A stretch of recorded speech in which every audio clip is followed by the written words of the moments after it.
स्वागत है आप सभी का tech study ITI YouTube channel पर। इलेक्ट्रीशियन सीरीज कॉम्पिटिटिव एग्जाम्स का जो तैयारी के लिए आपका इस समय चल रहा है सीरीज, उसका क्लास 3 आपके लिए आज बहुत ही इंपॉर्टेंट क्वेश्चन होंगे। इसमें पूरा वीडियो जरूर देखिएगा।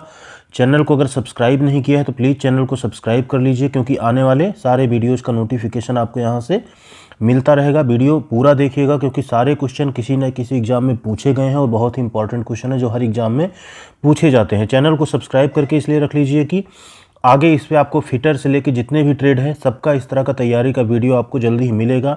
ये सारे क्वेश्चन जो है आपके RRB, loco pilot, technician, UPPCL, UPRFL, DMRC, LMRC, CRPF, Indian army, UPSSC, भेल, DRDO सब के लिए बहुत ही इंपॉर्टेंट होने वाले हैं। तो चलिए स्टार्ट करते हैं। क्वेश्चन नंबर 21 है आपका, सूचनात्मक चिन्ह की पृष्ठभूमि ... रंग की एवं आकार ... होता है। The background colour of an informational sign is of ... colour and size is ...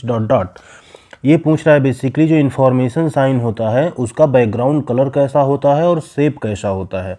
तो ऑप्शन ए है आपका ग्रीन एंड राउंड, मतलब हरा और गोलाकार। ऑप्शन बी है सफ़ेद और गोलाकार, वाइट राउंड। ऑप्शन सी है हरे वर्गाकार, ग्रीन एंड स्क्वायर।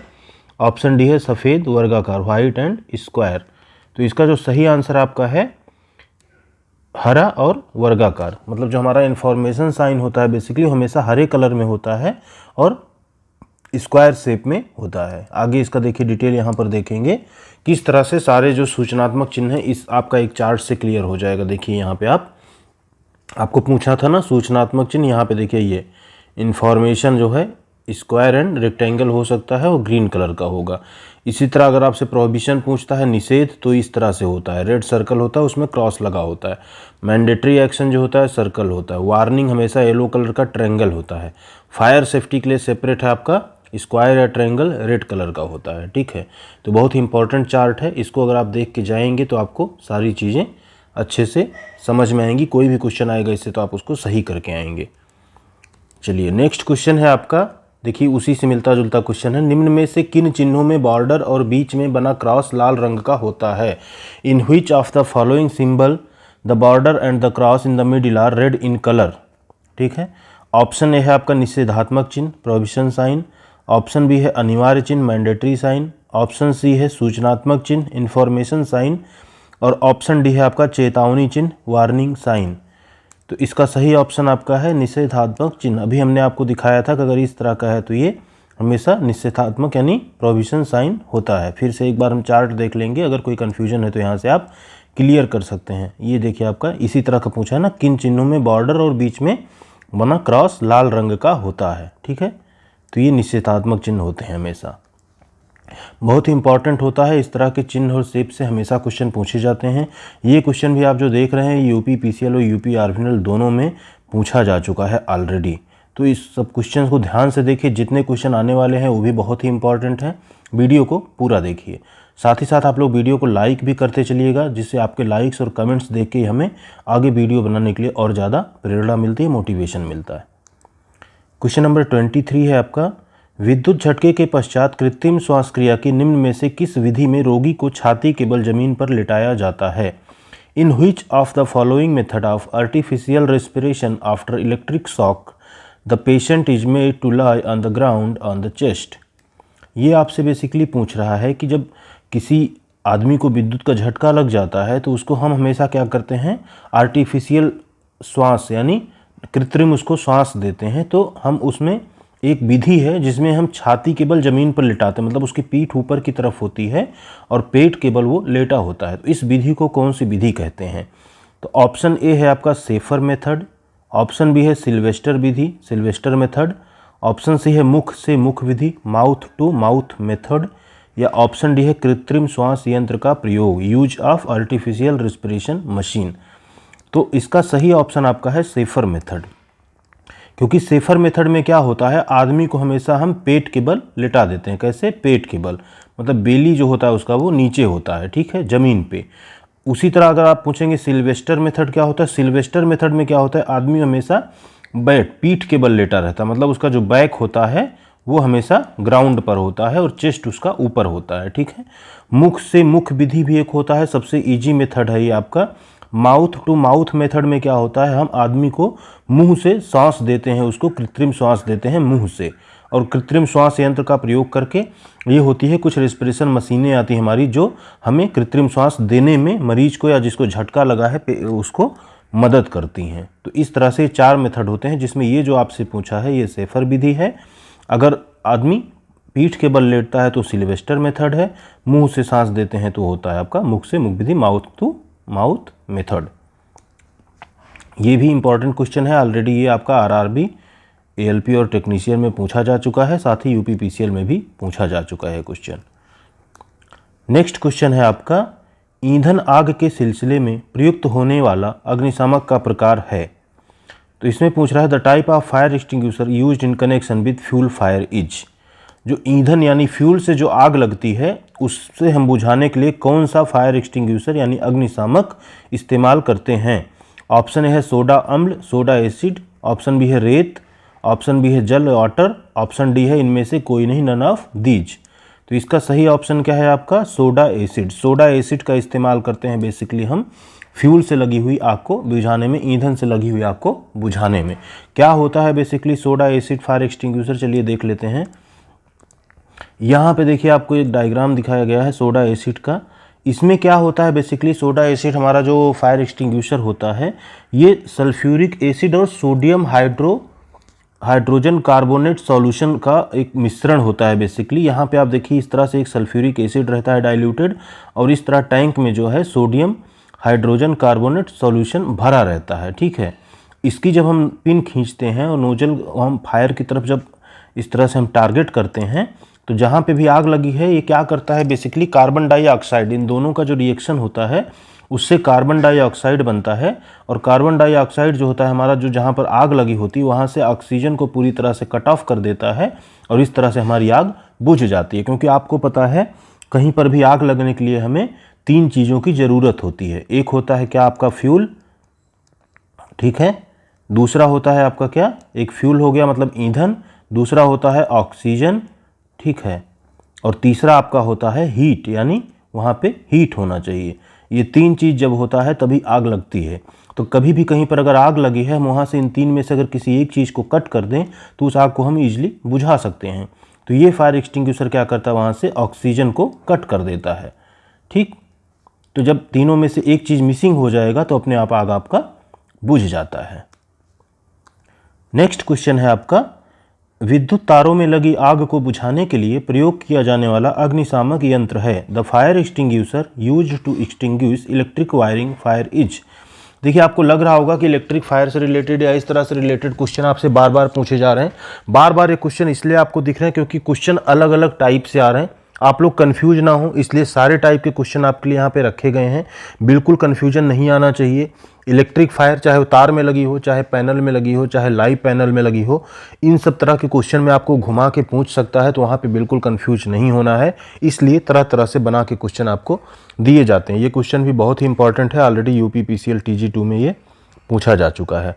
तो ऑप्शन ए है आपका जल युक्त यंत्र, ऑप्शन बी है झाग पैदा करने वाला यंत्र फोमिंग, ऑप्शन सी है कार्बन टेट्राक्लोराइड युक्त यंत्र, ऑप्शन डी है जल की फुहार वाटर स्प्रे। तो देखिए अगर बिजली में आग लगी है तो आप वाटर तो यूज करेंगे नहीं, क्यों नहीं करेंगे, क्योंकि वाटर जो होता है बेसिकली एक कंडक्टर होता है। तो अगर हमारा तारों में आग लगी हम वहाँ पे वाटर डालते हैं तो वो तो शॉर्ट सर्किट हो जाएगा, ठीक है।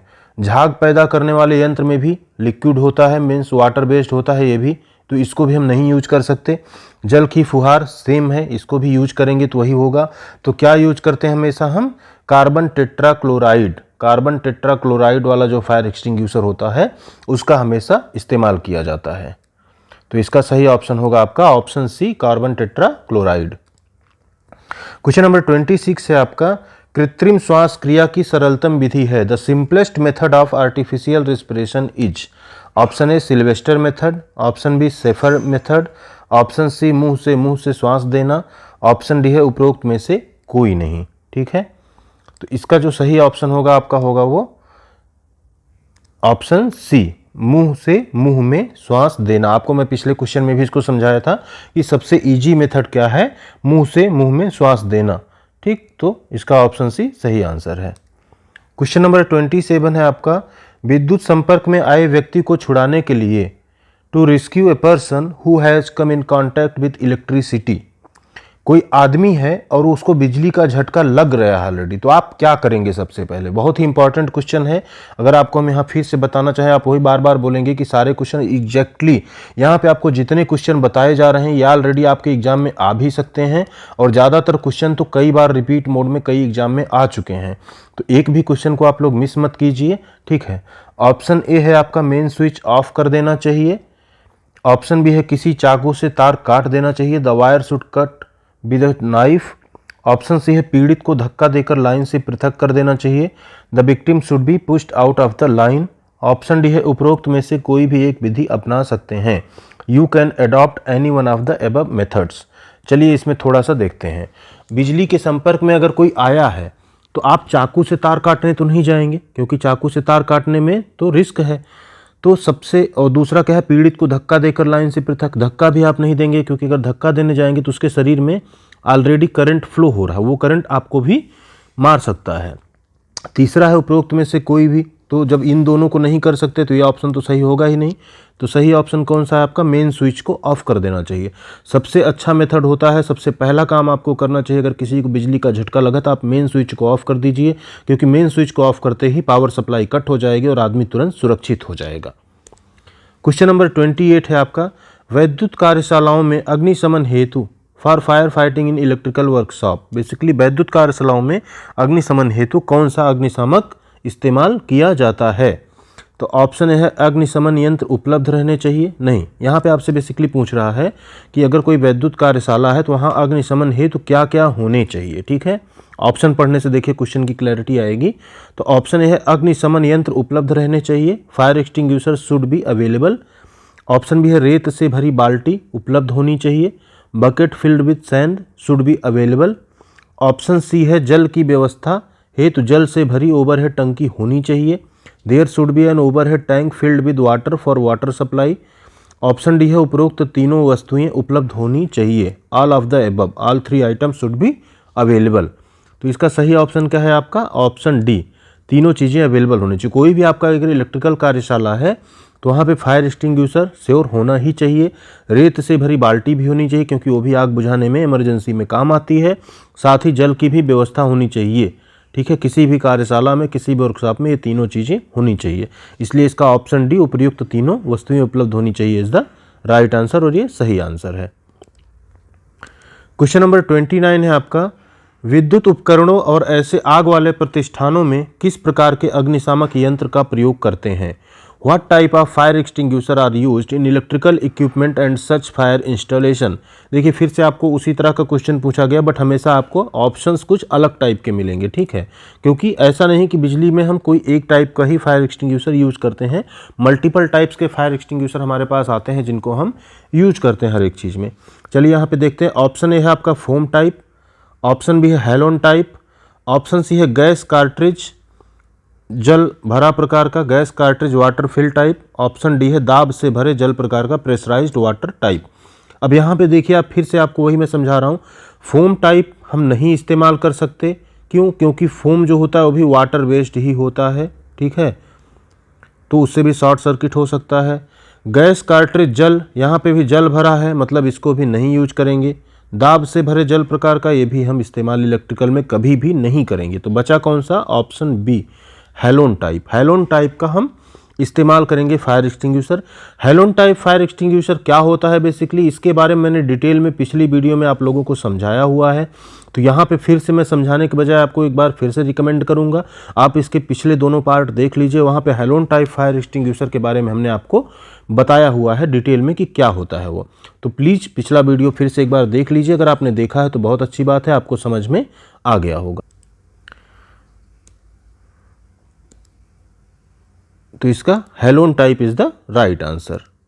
क्वेश्चन नंबर 30 है आपका, विद्युत धारा से लगी आग को बुझाने के लिए जल का प्रयोग नहीं किया जा सकता है क्योंकि water can not be use to extinguish electric fire because.